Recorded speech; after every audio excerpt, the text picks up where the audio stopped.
అంటే మన సమాజంలో ఎక్కువ మన తెలుగులో తెలియకో హ్యూమన్ ట్రాఫికింగ్ కి గురవుతున్నారు. అంటే మానవ అక్రమం.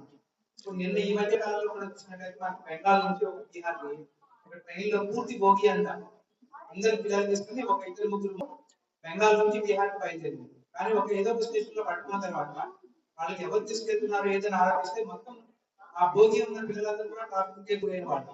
ఇక్కడ రకరకాల కార్యక్రమాలు మనం ఇప్పుడు ఒక కడప స్టేషన్ ఎర్రగొండ స్టేషన్ తీసుకోండి. మనం వచ్చే ప్రతి ట్రైన్ కూడా రైల్వే పోలీస్ పరిస్థితున్నారు ఎవరైతే దొరికారో అలాంటి వాళ్ళు మన ఇక్కడ ప్రొడ్యూస్ చేయడము, వాళ్ళకి షెల్టర్ ఇవ్వడం, వాళ్ళ పేరెంట్స్ తో రీఇంటిగ్రేట్ చేయడం, ఇలాంటి కార్యక్రమాలన్నీ మనం చేస్తున్నాం. మెయిన్ గా అసలు ఈ ట్రాఫికింగ్ అనేది ఎందుకు జరుగుతుంది అంటే ల్యాక్ ఆఫ్ ఎడ్యుకేషన్ కావచ్చు ఒకటి, నెక్స్ట్ ల్యాక్ ఆఫ్ అవేర్నెస్ కావచ్చు, అంటే ప్రజల్లో అవగాహన లేకపోవడం కావచ్చు, నెక్స్ట్ ఒక పవర్టీ ఒక రీజన్ కావచ్చు, నెక్స్ట్ ఒక అవేర్నెస్ లేకపోవడం కావచ్చు ప్రజల మధ్యలో. కాబట్టి ప్రతి తల్లిదండ్రులు కూడా ప్రతి బిడ్డల యొక్క తల్లిదండ్రులు కూడా అసలు ట్రాఫికింగ్ అంటే ఏమి, అది ఎందుకు జరుగుతుంది, మన పిల్లలు ఏం చేస్తున్నారు, ఎవరెవరితో మాట్లాడుతున్నారు, ఇలా ప్రతి చిన్న విషయాన్ని కూడా గమనించాలి. అదేవిధంగా మన ట్రైన్ లో పోతున్నప్పుడు కూడా ఇలాంటి సంఘటనలు ఎదురైనప్పుడు కంపల్సరిగా మన పెద్దవాళ్ళకో లేదా పక్కన వాళ్ళకో లేదా పోలీస్ వాళ్ళకో లేకపోతే 1098కో ఇన్ఫర్మేషన్ ఇవ్వాల్సిన బాధ్యత మన అందరికీ ఉంది.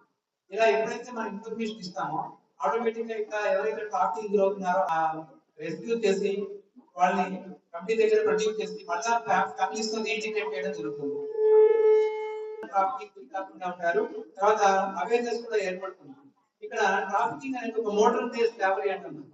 ట్రాఫికింగ్ కావచ్చు, లేకపోతే చైల్డ్ అబ్యూస్ కావచ్చు, సెక్సువల్ ఎక్స్‌ప్లాయిటేషన్ కావచ్చు, ఇలాంటివన్నీ one of the aspect of the modern day slavery.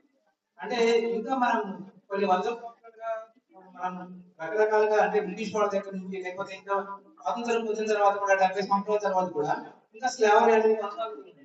కాబట్టి ఇలాంటి వాటి నుంచి సమాజాన్ని మనల్ని అలా పనిచేసినప్పుడు మనం రకరకాల అడ్డంకులు కానీ రకరకాల బ్యారియర్స్ కూడా కొన్నిసార్లు ఎదుర్కొంటుంటాం. ఆ బ్యారియర్స్ ని అధిగమించి